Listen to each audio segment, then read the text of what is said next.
Erev Tov Mevorach, Birshut Moray Verabotai. Bezrat Hashem Yitbarach. Ce soir, on va étudier et d'une part la paracha de la semaine et d'une autre part la fête de Shavuot qui s'approche et qui est vraiment Motzei Shabbat, donc qui suit ce Shabbat. Et on a une règle, comme dit le Tour et le Shla Kadosh, que lorsqu'une fête ou un événement tombe dans une semaine, alors donc les événements de la semaine, on peut retrouver les clés et donc le rattachement à la fête dans la paracha. Donc on va essayer de retrouver la fête de Shavuot dans la parachat Shavuot, parachat Nasso. Et juste avant de commencer, on va donner juste deux petites phrases. On ne peut pas ne pas en parler. Aujourd'hui, nous a quitté le Rav Uri Zohar, alav shalom, qui était, on peut dire, un juif extraordinaire. Parce que Uri Zohar, c'était dans le monde pas religieux. Il n'était pas religieux jusqu'à l'âge de presque 40 ans, il me semble. Et il était vraiment une vraie gloire. Il avait une réussite dans sa carrière, il était acteur. Et il faisait vraiment des choses magnifiques. Il avait une réussite rayonnante. Et un beau jour, il a décidé de rechercher la vérité. Donc il a fait Teshuvah. Et vous savez, il y a deux sortes de Teshuvah. Il y a la Teshuvah lorsqu'on fait quelque chose de pas bien. Et on fait Teshuvah, alors donc on cesse de faire la chose qui n'est pas bien. Ou bien on ne faisait pas quelque chose, maintenant on l'a fait. Ça, c'est une Teshuvah, la Teshuvah simple. Mais il y a une Teshuvah qui est ramenée dans Chovat el-Vavot, qui est appelée Teshuvat HaMishkal. Donc la Teshuvah de la mesure, de la Mishkal, donc de la contrepartie, c'est-à-dire que non seulement que la personne a fait Teshuvah sur ces mauvaises choses qu'elle a faites ou des bonnes choses qu'elle n'a pas faites, mais aussi elle va aller faire les autres. Par exemple, quelqu'un qui ne mangeait pas kasher, maintenant il va manger kasher. Et non seulement ça, il va essayer d'aller expliquer et sauver les autres de ne pas manger pas kasher. Ça s'appelle Teshuvat HaMishkal. C'est une Teshuva qui était bien encore plus élevée. Et le Rav Uri Zohar alav shalom, il a eu le srout de faire, il a eu le srout de faire cette Teshuvat HaMishkal. Il a fait Teshuva à un âge avancé et malgré tout, il a tout laissé pour pouvoir devenir un vrai juif et avec tout ça, il est allé faire Teshuva. Il a monté un organisme fondé un organisme qui s'appelle Lev Leachim. Tout le monde connaît Lev Leachim pour faire Teshuva aux gens. Et donc, ça c'était un grand homme, un vrai Baal Teshuva Tamishkal. Alors, Tehen Nishmatot Tzorah B'Tzorah Chaim, et que Bezrat Hashem, il soit Melitzi cher, que tous ces zruyot soient une protection pour le clan d'Israël, Bezrat Hashem. Alors, comme j'ai dit, on va essayer de parler et de Parashat Shavuot et de rattacher la paracha à la fête de Shavuot, B'Siyata d'Ishmaël. Dans notre paracha, Parashat Nasso, on a 4 chapitres. À partir du 4e au 7e chapitre de Chumash Bamidbar. Et en fait, cette paracha, normalement, est censée être une suite de la paracha précédente. La paracha précédente nous parlait de Bamidbar, du Midbar, du désert, comment placer, comment organiser le Mishkan, comment organiser les déplacements du Mishkan, comment le clan d'Israël va se placer autour du Mishkan, qui dans la tribu de Lévi qui est responsable sur le travail au Mishkan, qui est responsable de transporter ça, qui est responsable de transporter ça. Ça, c'est la paracha de Bamidbar. Et donc, notre paracha, parachat Nasso, est censée être la continuité. Et comme on voit au début de la paracha, dans le chapitre Perek Dalet, on voit que Nasso est Rosh Bene Gereshon. Donc, on va dans la tribu de Lévi, on va dire que les enfants de Gereshon, eux, ils sont responsables de transporter les Yeriot, donc la couverture du Mishkan. Ensuite, on a les Bene Merari, mais les Bene Merari, c'est le deuxième fils de Lévi. Eux, ils vont porter les Amoudim et les Adanim. Donc, en fait, on continue la nomination de chacun avec sa responsabilité, chacun avec son travail. Ça, c'est ce qui la paracha, elle est censée être de cette forme. Et la paracha aussi, elle se termine comme ça. La paracha, elle se termine qu'après avoir dit exactement où chaque tribu se trouve, 3 tribus de chaque côté du Mishkan, avec les Dgalim, avec les drapeaux, et le Mishkan au milieu, avec le Shevet Lévi, la tribu de Lévi autour. Et qui fait quoi? La paracha termine dans le Perek Zayin. La paracha nous dit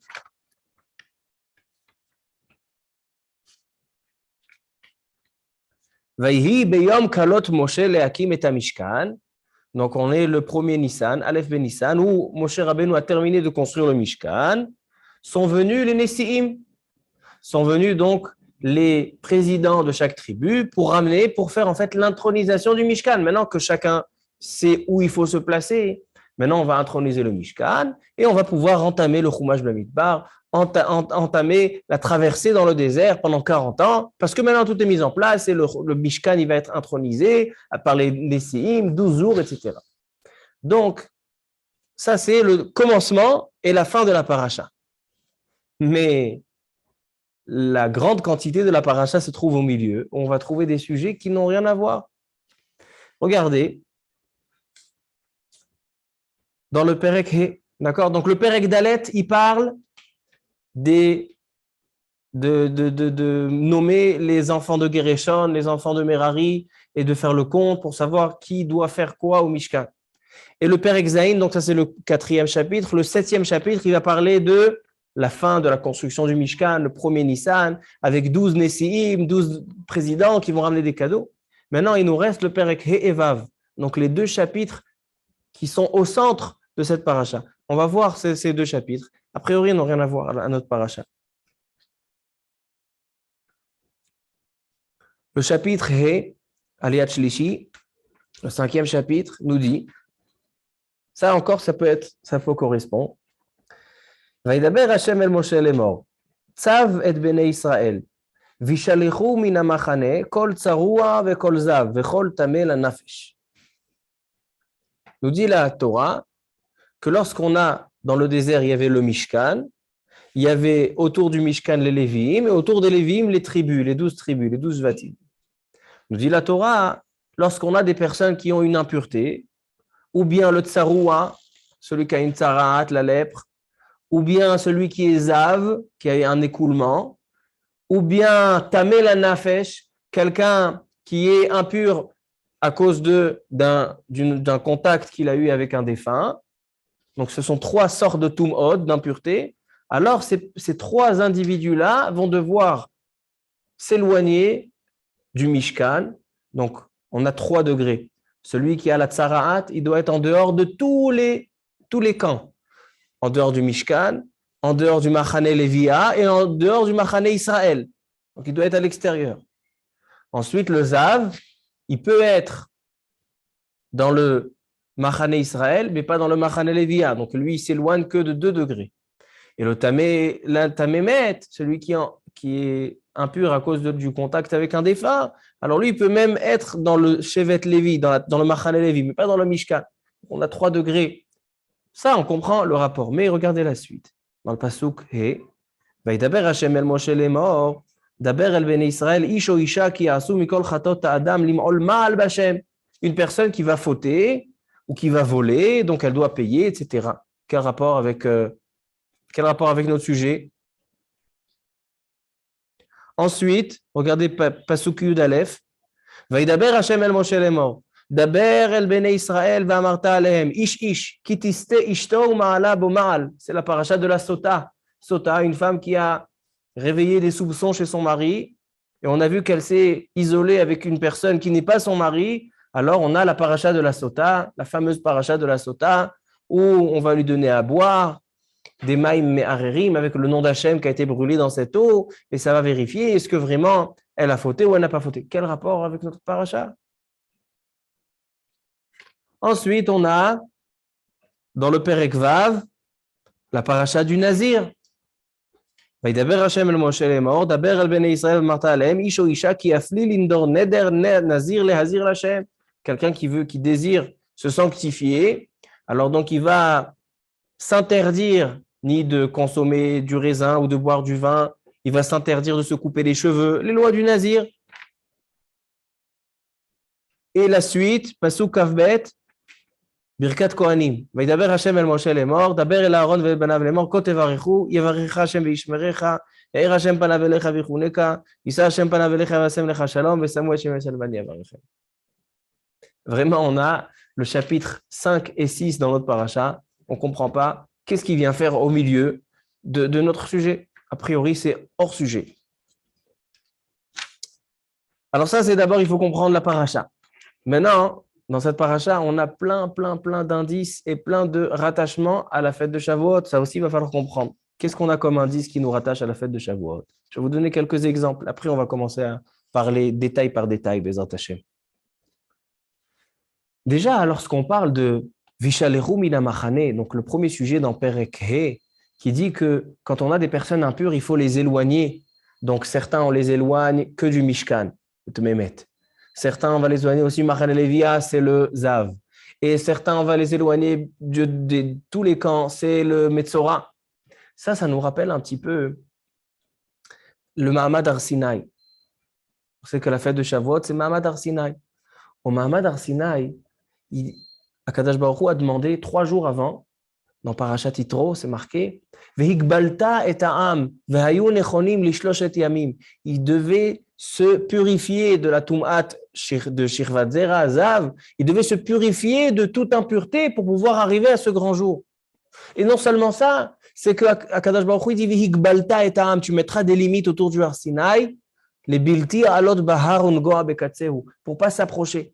C'est-à-dire que la notion ici qu'une personne impure ne peut pas s'approcher d'un endroit qui est saint et kadosh, c'est une notion qu'on retrouve dans la fête de Shavuot, dans le Mahamad Har Sinai, dans les 10 commandements au mont Sinaï. C'est quelque chose qu'on retrouve, d'éloigner une personne qui est impure et de lui demander de se purifier. Ça, c'est déjà un premier lien qu'on retrouve entre les deux choses. Ensuite, quand on parle de la sota, on retrouve aussi un lien. Parce que dans la sota, dans la femme qui a réveillé les soupçons, alors le mari il doit ramener un korban au Beth Amikdash. Avant le processus de la sota, il doit ramener une minchat kenaot. Une mincha, un cadeau, minchat kenaot. De quoi est fait ce minchat kenaot? La Torah nous dit que c'est fait, en général, toutes les menachot, ils sont faits avec du blé, de la chita. Or là, la minchat kenaot de la sota, c'est la seule mincha, c'est le seul sacrifice au Beth Amikdash qui vient de Seorim. C'est la seule mincha qui vient de Seorim, d'orge. Pourquoi? Nous dit la Gemara dans Masechet Sota, dans la page 14 et 15, Hi asta maase behema, lefikach korbana machal behema. Puisque elle s'est comportée comme un animal, parce que l'animal, c'est celui qui n'a pas aucune frontière, aucun engagement dans un mariage, etc. Et donc la sota qui est allée s'isoler avec un homme qui n'est pas son mari, c'est considéré comme un maaseh behema, un acte d'animal. Alors donc, puisqu'elle a fait un acte d'animal, son korban qu'elle doit ramener, c'est un korban qui est mangeable que aux animaux. La seora, c'est ma'achal behema. Les animaux, on leur donne de l'orge. Pourquoi? Parce que le blé, il est réservé à l'homme, la chita, le pain, il vient, on le fabrique et on le prépare avec de la chita. Alors donc nous dit la Gemara, c'est pour ça que la mincha de la sota, c'est une mincha qui vient de l'orge. Ça nous rappelle Rabotai, Shavuot et Sfirat HaOmer. Pourquoi? Parce que le lendemain de Pessah, jusqu'à Shavuot, on a 50 jours. Le premier jour, il vient avec un korban, et le deuxième jour, et le 50e jour, il vient avec un korban. Quel est le premier? C'est quoi le korban HaOmer? Ktirat HaOmer, Minchat HaOmer, c'est quoi? C'était avec des séorim, avec de l'orge. Donc, c'est les deux seuls endroits dans la Torah qu'on retrouve un korban qui est fait avec de l'orge. Donc, on voit un rapport, a priori. Si c'est les deux seuls, en général, c'est toujours de la chita. Et là, c'est seora. Pourquoi le lendemain de Pessah, on ramène un seora comme la sota? Quel est le rapport entre les deux? On voit déjà quelque chose qui nous rappelle ce inyan-là. Ensuite, Rabotai, on a un kesher, mais vraiment, ça, c'est pas un remez, c'est pas un indice. C'est un Kesher Achibour Meforash que je vais vous demander de regarder. Regardez le premier pasouk du chapitre Zayin, du 7e chapitre, Aliyat Hamishi. La Torah dit Vayhi beyom kalot Moshe lehakim et hamishkan Vaimshach oto vaikadesh oto. Donc, lorsque Moshe Rabbeinu kalot, c'est-à-dire il a terminé, quand il a terminé de construire le Mishkan, donc là sont venus, Vayakrivu Nesi'ei Israël, sont venus tous les présidents, tous les chefs de tribus pour ramener des sacrifices. Il vient Rashi et il dit Vayhi beyom kalot Moshe. Il dit Rashi, kalot ktiv. Normalement, on aurait dû dire kelot. Quand on veut dire qu'il a terminé quelque chose, Vayhi kelot Moshe. Kelot, il a terminé. Mais là, il y a marqué kalot. Kalot, ça nous rappelle le mot kala, une mariée. Il dit, pourquoi? Parce que Yom Hakamat Mishkan, le jour où le Mishkan a enfin été construit, mis en place, Ayu Israël kekala hanichneset la choupa. Am Israël, c'était comme une kala, c'était comme une mariée qui rentre à la choupa. Le Mishkan, c'est la choupa. Et le mariage, c'est avec Akadosh Baruch Hu. Donc, Akadosh Baruch Hu se marie avec Am Israël dans ce Mishkan-là. Ça, c'est ce qu'il dit Rashi ici. Dans Parashat Kitissa, dans Chumash Shemot, là-bas, on est le jour de Matan Torah. Et là-bas, il y a marqué Vayhi beyom kalot kechaloto ledaber imo. Akadosh Baruch Hu, il était avec Moshe Rabbeinu 40 jours dans le mont Sinaï et il lui a appris toute la Torah. Et le 40e jour, il a terminé. Kechaloto ledaber ito. Là-bas aussi, Rashi dit qu'il y a marqué kechaloto, il y a marqué sans vav. Ça peut se lire kekalato, comme une kala. Il dit Rashi, Melamed, shehatorah nimsera lo kekala. La Torah lui a été donnée comme une mariée, de la même manière que la mariée, elle s'habille avec 24 bijoux, ainsi la Torah, elle a 24 livres. Il y a 24 livres dans le Tanakh. Alors ça c'est la Torah. Alors à Botaï, on a ici un lien entre le jour où ils ont terminé de construire le Mishkan, donc c'est le Rosh Chodesh Nissan de la deuxième année. Ils sont sortis, la première année qu'ils sont sortis d'Égypte, c'était Nissan. Ensuite, ils ont eu 50 jours plus tard, ils ont reçu le don de la Torah. C'est un jour où Am Israël, il a reçu la Torah comme une kala, comme une jeune mariée. Donc en fait, ça pourrait... Akadosh Baruch Hu, vous savez, le Zohar, il dit que Akadosh Baruch Hu et Am Israël et la Torah, c'est qu'une chose. Pourquoi? Parce que par la Torah, on se rattache. Am Israël, il se rattache à la Torah Am Israël, il se rattache à Kadosh Baruch Hu par la Torah. Alors donc, en fait, écoutez bien, en fait, quand Am Israël, ils sont sortis d'Égypte, un mois plus tard, 50 jours plus tard, le jour de Shavuot, Kadosh Baruch Hu, il leur a donné les Kiddushin. Dans un mariage, il y a deux parties. Il y a les Kiddushin et il y a les Nisuin. Lorsque Kadosh Baruch Hu, il leur a donné la Torah, alors il leur a donné les Kiddushin. Maintenant, il manque les Nisuin, la Choupa. D'accord, la bague, c'est Shavuot. Maintenant, 11 mois plus tard, le Nissan, Rosh Chodesh Nissan plus tard, il y a eu le Mishkan qui est construit, Beyom Kalot Moshe. Et là-bas aussi, c'est quoi? C'est Am Israël que maintenant il a accepté la Torah. Maintenant, Am Israël, il vient, il se marie. Donc, en fait, on a une union et un rapport entre la Paracha et Shavuot. C'est qu'on a les Kiddushin, c'est Shavuot, et les Nisuin, c'est la Kamata Mishkan. Donc, il va falloir comprendre la profondeur de ce lien. Alors, on va commencer. Il y a encore quelques ksharim. On va en parler tout à l'heure. On va commencer doucement. Comprendre la paracha et comprendre le lien avec Shavuot.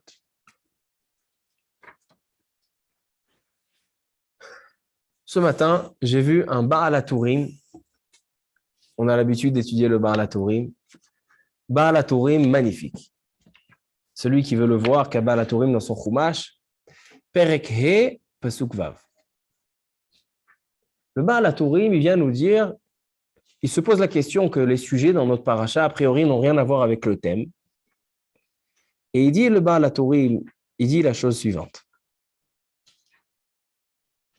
Pourquoi il y a marqué Ish ou Isha ki ya'asu kol chatot Adam limol ma'al Bashem? On est en train de parler de chacun où il doit se placer dans le Mishkan, dans le désert, autour du Mishkan, qui doit faire quoi. Et on va terminer la construction. Pourquoi tu commences à me parler de faute d'un homme? Limol ma'al chatat Adam. Quel rapport avec les fautes? Il dit le Baal HaTurim. She'al yedei chatot Adam. Shechata Adam Arishon, she'achal min ha'etz, lorsque Adam Arishon a fauté, quand il a mangé de l'arbre du Etz Hada'at Tovara, Vehanachash, et le serpent a mis en erreur, a fait trébucher Chava et Aïcha.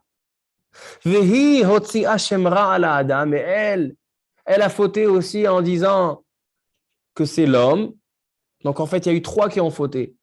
Adam Arishon, le Nachash et Chava. La couche loshtam.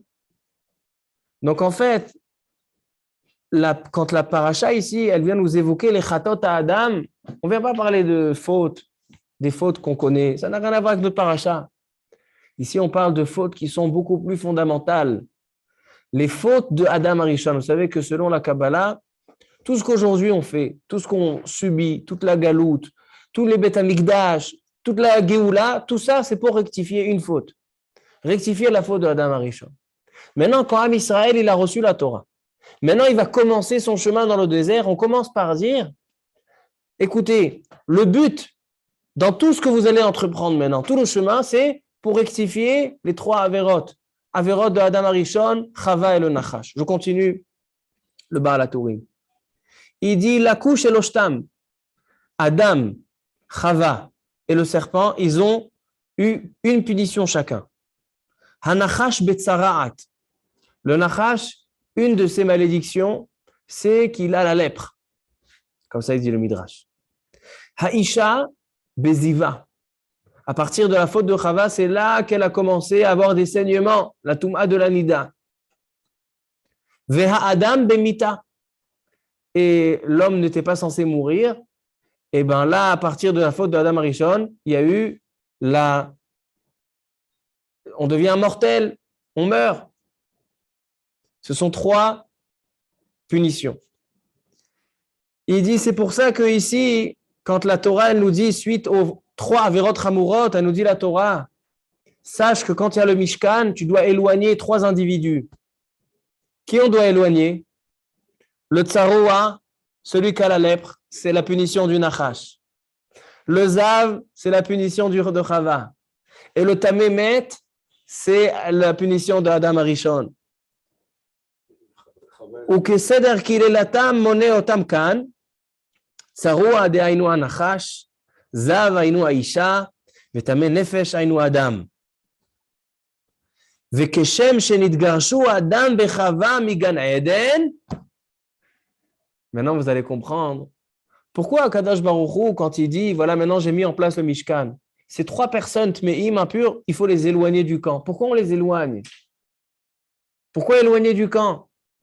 Il dit Baal HaTurim que ces trois punitions qui se déchaînent, qui viennent des trois Averot, des trois fautes qui étaient à Adam Arishon. Et qu'est-ce qui s'est passé ensuite avec Adam Arishon? Akadosh Baruch Hu, qu'est-ce qu'il a fait? Il a sorti du Gan Eden. Il a éloigné Akadosh Baruch Hu à la création du monde. Il a montré à Adam Arishon, tu as fauté, tu t'es impurifié. Maintenant, tu vas devoir t'éloigner de moi. Je ne peux plus être en proximité avec toi. Je ne peux plus être rattaché, je ne peux plus être connecté avec toi, Adam Arishon. Si tu as cette impureté, que cette impureté, elle va être chotzetz, elle va faire une interruption dans notre kesher, dans notre lien, dans notre rapport. Et c'est pareil, Rabotai, c'est quoi le Mishkan? Le Mishkan, c'est Akadosh Baruch Hu, c'est la présence, c'est la Shrina qui réside. Et nous dit la Torah, ces trois Tum'ot, que ces trois Tum'ot descendent de ces trois Averot de Adam Arishon, c'est ce qui va nous éloigner du Mishkan. C'est ce qui va nous éloigner d'Akadosh Baruch Hu. Donc, quel est notre travail? Notre travail, il est de rectifier ces trois Averot pour pouvoir se purifier de ces trois Tum'ot. Et à ce moment-là, on va pouvoir se rapprocher jusqu'à qu'on va pouvoir même s'introduire dans le Mishkan. Ça, c'est déjà le premier sujet de Chatot Adam et du Tsaroua Vechol Zav. Il continue le Baal HaTurim. Vesamach Parashat Sota. Il dit maintenant je comprends pourquoi, mis à part les lois de s'éloigner de l'impureté et des fautes, c'est quoi les fautes, ces trois fautes-là, je comprends aussi le rapport avec la Sota et le Nazir. Pourquoi? Il dit Samar Parashat Sota, les fiches Hanachash ba al Chava. Il y a une Gemara dans Avodah Zarah qui dit que le Nachash, il a eu non seulement qu'il a fait fauter Sarah, mais aussi, qu'il a fait fauter Chava, mais il a eu aussi des relations avec Chava. Il dit qu'est-ce qui s'est passé? Quelle est la punition la plus connue du Nachash? C'est qu'il a perdu ses pieds, Naflou Yerechav, et il a commencé à marcher sur son ventre, Al Gechonecha Telech. Il dit c'est exactement l'histoire de la Sota. La Sota, elle va fauter avec quelqu'un, et c'est quoi sa punition? Elle va boire de l'eau, et qu'est-ce qui va se passer? Venaflou Yerecheha, et ses pieds vont tomber. C'est la punition du Nachash. Ensuite, on a Parashat Nazir. Qu'est-ce que c'est Parashat Nazir? Quelqu'un qui va s'interdire à manger un fruit. Quel fruit? Le raisin. Adam Arishon, quelle était sa faute? Qu'il a mangé un fruit. Et qu'est-ce qu'il a mangé comme fruit, Adam Arishon? Qu'est-ce qu'il a mangé? Il y a marqué dans Parashat Ha'azinu, il y a marqué Anavemo Ineverosh. Il y a une chita qui dit que le fruit qui était dans le Etzada Atovara, c'était quoi? C'était des raisins. Donc en fait, Rabotai, selon ça, les sujets qui ont été mis dans cette paracha au milieu, on a dit ça n'a rien à voir, on est en train de parler du désert avec le Mishkan, ben justement. Ces choses-là, ces trois halachot nous disent à quel point d'aller dans le désert avec le Mishkan, ce n'est pas seulement quelque chose de physique. C'est qu'en fait, le contact avec le Mishkan, c'est le contact avec Hachem. Et le contact avec Hachem peut avoir une existence seulement lorsqu'on a retiré l'impureté qui a été faite par Adam Arishon. Pourquoi? Parce que Adam Arishon, dans le Gan Eden, il était le plus proche d'Akadosh Baruch Hu. Mais lorsqu'il a fauté, il a eu trois impuretés, Tsaraat, Zav, Tmemet, et ces trois impuretés l'ont éloigné puisqu'il a été rejeté du Gan Eden. Donc forcément, si on veut se rapprocher, se rattacher d'Akadosh Baruch Hu, forcément, si c'est par ces trois choses-là, c'est en rectifiant ces trois choses. Et maintenant, Rabotai, je comprends que Beyom Kalot à Mishkan, qu'est-ce qu'il dit la Barashi? Que le jour où le Mishkan a été construit, Am Israël était comme une kala dans une choupa, parce que le but du Mishkan va servir de mariage entre Am Israël et Akadosh Baruch Hu. Maintenant, si on a cette préface que ça nous dit la paracha, d'abord elle nous dit la paracha, viens je te dis le tsarat, le zav, les trois fautes de Adam Arishon qui l'ont fait rejeter, et la sota que c'est la faute du nachash, et le nazir que c'est le fruit interdit qui a été mangé, comme le nazir il est interdit à manger les raisins. Il dit c'est ça, en respectant ces trois interdits-là, c'est ça qui va pouvoir t'arriver, que tu vas pouvoir arriver à la construction du Mishkan. Que le sens profond de la construction du Mishkan, c'est le mariage et la connexion avec Hachem. Ça, c'est juste pour comprendre la paracha. Maintenant, pourquoi il y a marqué aussi Birkat Kohanim? Pourquoi il y a Birkat Kohanim dans la paracha? Parce que, Rabotai, quand Adam Arishon, il a été rejeté comment? Avec des malédictions, avec des klalotes. Kadosh Baruch Hu, il lui a dit d'abord, tu vas devoir mourir. La femme, il lui a dit, Betsa'ar teledibanim, les accouchements, ce sera plus si facile que ça. Bezeat apechat tochalechem, tu vas avoir des difficultés dans la parnassa. Il est parti, Adam Arishon, avec des klalotes. Alors, donc, la paracha nous dit ici, après la paracha de respecter un endroit kadosh, et après la paracha de la sota et la paracha du nazir, c'est-à-dire que j'ai rectifié ces trois choses-là, ces trois avérotes, alors là, qu'est-ce qui arrive? Birkat Kohanim. C'est quoi Birkat Kohanim? Vesamu et Shemi al Bnei Israël va'ani avarechem. Akadosh Baruch Hu dit, moi, je leur fais les brachot. C'est-à-dire que je suis en train c'est le retour d'Adam Arishon avant le chet. Adam Arishon, il a eu un chet, il a eu des fautes, il a été impurifié, donc il a été éloigné. Et bien nous, on va rectifier ses fautes, se purifier, se rapprocher. Adam Arishon, il a eu des klalotes, maintenant Akadosh Baruch Hu va nous faire brachot, Birkat Kohanim.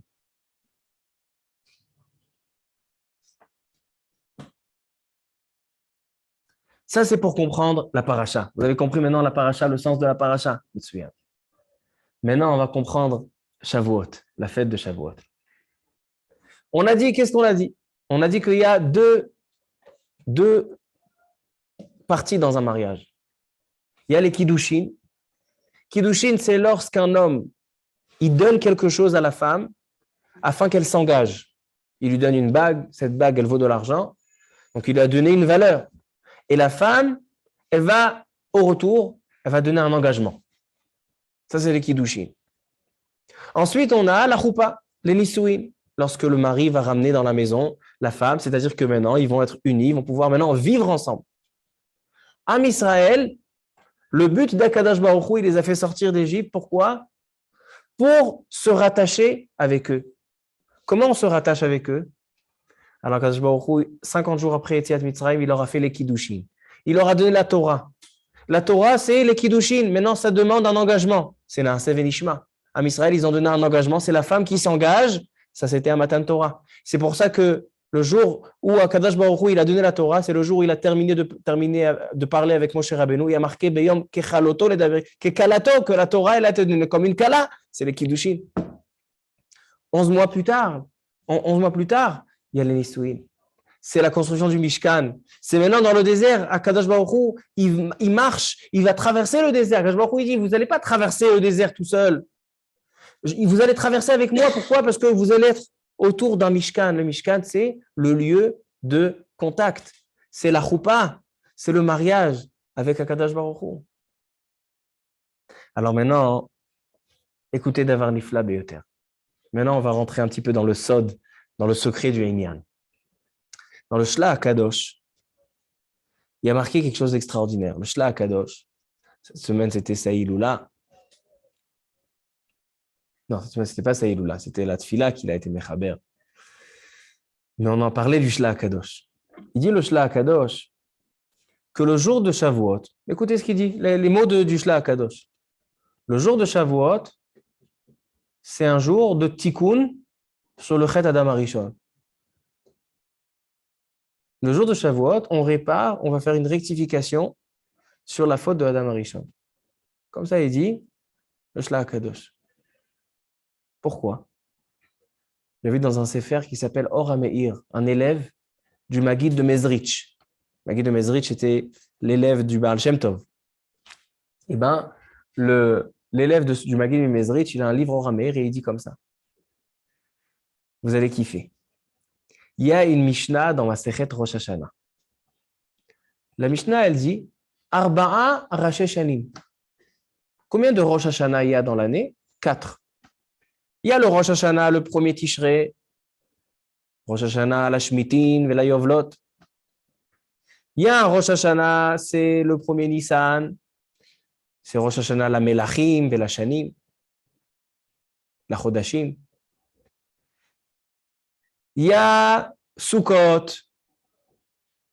Nidonim Alamaim, on est jugé, c'est le jour de l'an sur l'eau. Et il y a Ba'atzeret. C'est quoi Ba'atzeret? C'est Shavuot. Qu'est-ce qui se passe à Shavuot? Nidonim al perot ha'ilan. On est jugé sur les fruits de l'arbre. Qu'est-ce que c'est ces fruits de l'arbre? Il dit le Shla HaKadosh que le jour de Shavuot, on rectifie la faute de Adam Harishon.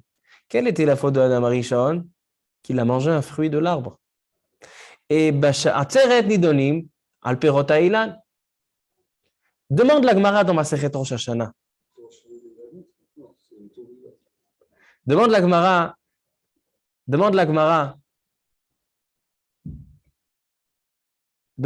ma Sechet Rosh Hashanah dans la page 15.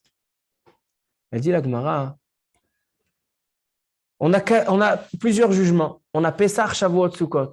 Pesach, on est jugé sur la tevoua, la récolte. Shavuot sur les fruits et Sukkot sur l'eau. Il dit, Pesach, je comprends. Parce que lorsqu'on est jugé sur quelque chose, alors on va ramener la chose pour faire la tfila. Donc Pesach, on est jugé sur la récolte. De la récolte, c'est quoi? C'est le blé. Et donc on ramène les matzot. Donc les matzot de Pesach, c'est en fait une prière à cause du jugement qu'on a sur les matzot. Sukkot, on est jugé sur l'eau. C'est pour ça qu'on ramène des espèces qui poussent grâce à l'eau. On ramène le loulav, le hétrog, ça a besoin de beaucoup d'eau. Le harava, hadas. Il dit, mais Shavuot, Atzeret, qu'est-ce qu'on ramène pour les fruits de l'arbre? Est-ce qu'il y a des fruits à manger à Shavuot? Non. Elle répond, la Gemara, Shte alechem. À Shavuot, on ramène 2 pains de blé. Il demande Rashi, mais le blé, ce n'est pas des fruits de l'arbre. Le blé, c'est la récolte.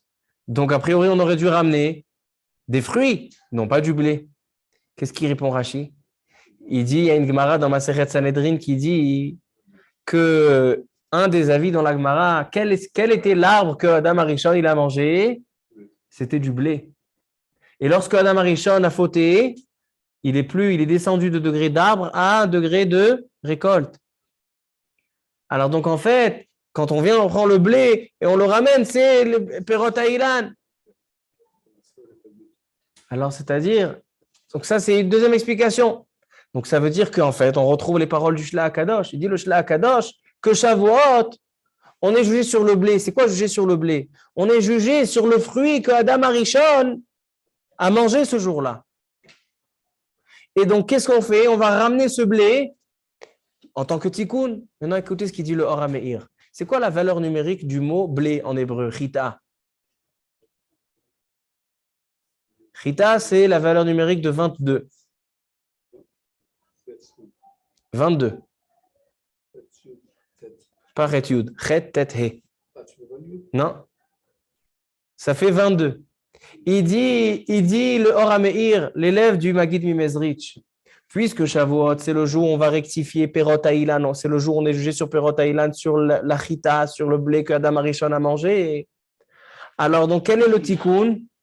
Le tikkun, il est lorsqu'on va étudier la Torah, que la Torah, elle est composée par 22 lettres, c'est les 22, la valeur numérique de 22 de la chita. Quand on va se renforcer en Torah, alors on va rectifier la faute de Adam Arishon. Et j'ai vu un Zohar HaKadosh, Nifla Beyoter. Vous savez ce qu'il dit le Zohar HaKadosh? Il dit le Zohar HaKadosh que les Shnei Luchot Abrit, que les 10 commandements qui sont dans les 2 tables, d'où ils viennent? Ils viennent du Etz HaChaim. Ils viennent de l'arbre de la vie. Dans le Gan Eden, il y avait 2 arbres. Il y avait Etz HaDa'at Tovara et Etz HaChaim. C'est-à-dire qu'en fait, on retrouve vraiment que le tikkun de Shavuot, c'est le tikkun au chet de Adam Arishon pour pouvoir se rapprocher d'Akadosh Baruch Hu. Donc en fait, on comprend le lien entre notre paracha qui parle du contact avec. En fait, on a 2 choses, 2 manières de mariage. On a la Torah, c'est les Kiddushin à Shavuot, et on a le Mishkan, c'est la Choupa, le premier Nissan. Donc on a ces 2 choses-là, deux éléments qui nous rattachent à Akadosh Baruch Hu. Et ces 2 éléments, comment ils marchent? Si on va faire le tikkun du Chet Adam Arishon. Le Chet Adam Arishon, il nous a éloignés d'Akadosh Baruch Hu et nous, on veut faire un mariage, on veut rassembler, on veut rattacher. Maintenant, écoutez encore quelque chose d'extraordinaire. On a dit qu'à Pessah, on mange du Ma'achal Seorim, on mange de l'orge, que c'est Ma'achal Behema. Et la Sota, c'est Ma'achal Behema. Il dit le Or HaMeir, il dit pourquoi le premier korban, le jour après, on a 50 jours entre Pessah et Shavuot. À Pessah, on ramène un korban d'orge. Et à Shavuot, on ramène Shte Alechem qui est de blé. Il dit pourquoi? C'est-à-dire que quand on est sorti d'Égypte, on n'avait pas de Torah, on n'avait pas de mitzvot, on était comme des chamorim, on était comme des animaux. Donc on avait Ma'achal Behema. Mais quand on a eu cette préparation, jour après jour, 49 jours, de préparation dans tous les Sheva Midot, Chesed, Gevura, Tiferet, Netzach, Hod, Yesod, Malchut, les 7 sphères, et on va se parfaire et se travailler et s'élever dans ces 7 choses, on va devenir un Adam de Behema, de la chose qui est le plus bas, on va devenir Adam. Et ce Adam-là, c'est celui qui va être avec la chita. C'est quoi la chita? Un homme, un bébé, il ne sait pas dire papa ou maman tant qu'il n'a pas mangé du blé. La chita, c'est la chokhma, c'est la sagesse. C'est-à-dire qu'on peut atteindre la sagesse de la Torah avec cette préparation. C'est quoi cette préparation? C'était une purification. C'est une purification. On a toute cette période du Homer, c'est une purification pour s'éloigner de l'impureté de l'Égypte et de se rapprocher d'Akadosh Baruch Hu. Donc en fait, ça rejoint tout ce qu'on est en train de dire. Que Adam Arishon, à cause de cette faute, on a été éloigné. Et donc, c'est pourquoi? Parce qu'il y a eu des fautes qui ont fait de l'impureté. Nous, on va réparer les fautes et on va se purifier de l'impureté pour pouvoir se rattacher, se rapprocher d'Akadosh Baruch Hu. Pour qu'à la place qu'il y ait des klalotes qu'il y a eu Adam Arishon, on aura brachot et birkat kohanim qui est marqué dans cette paracha. C'est ça l'objectif et c'est ça le rapport entre parachat Nasso et Shavuot. Afle va fele, vous voyez comment c'est rattacher les 2 choses.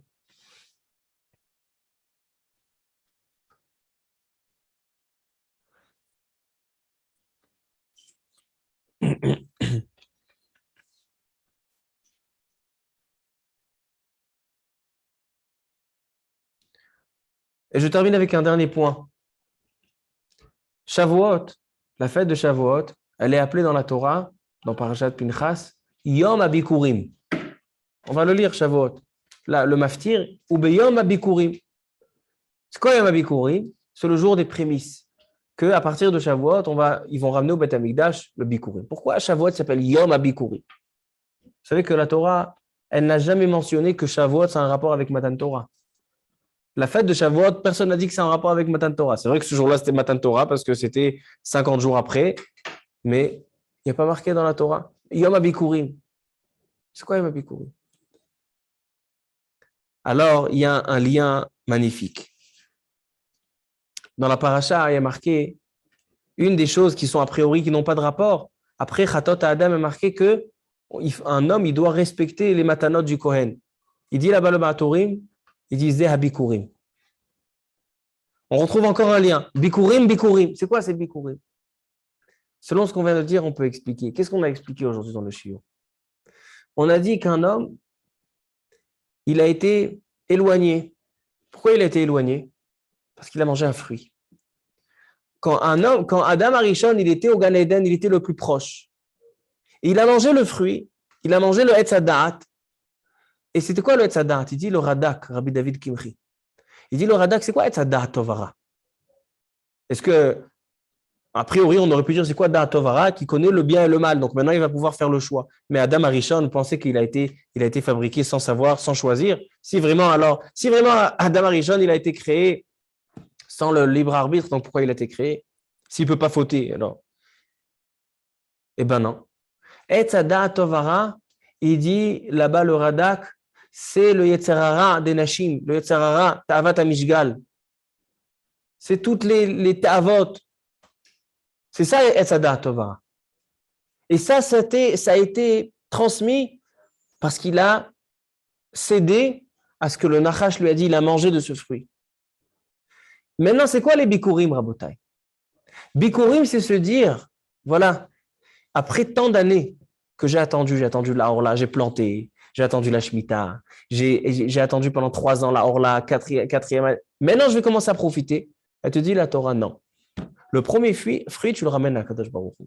C'est quoi? C'est en fait contrôler tes ta'avot. C'est déjà un petit coup du Chet Adam Arishon. Et qu'est-ce que tu vas faire? C'est que le fruit que tu as mangé, que tu as volé, ramène-le à Kadosh Baruch Hu. Donc en fait, c'est ça le tikkun Shavuot, c'est le tikkun du Chet Adam Arishon. Qu'est-ce qu'on fait? On va ramener le fruit qu'on a mangé. On a pris un fruit sans permission. C'est à cause de ce fruit-là qu'on a été impurifié, éloigné. Maintenant, qu'est-ce qu'on est en train de faire? Essayer de revenir, de se rapprocher. Et ben voilà, Kadosh Baruch Hu, Yom Abikurim. Le jour de Matan Torah, je te ramène le fruit que je t'ai pris. Yhi Ratzon, Shabbat Shalom, Chag Sameach, Baruch Adonai Leolam. Amen ve Amen.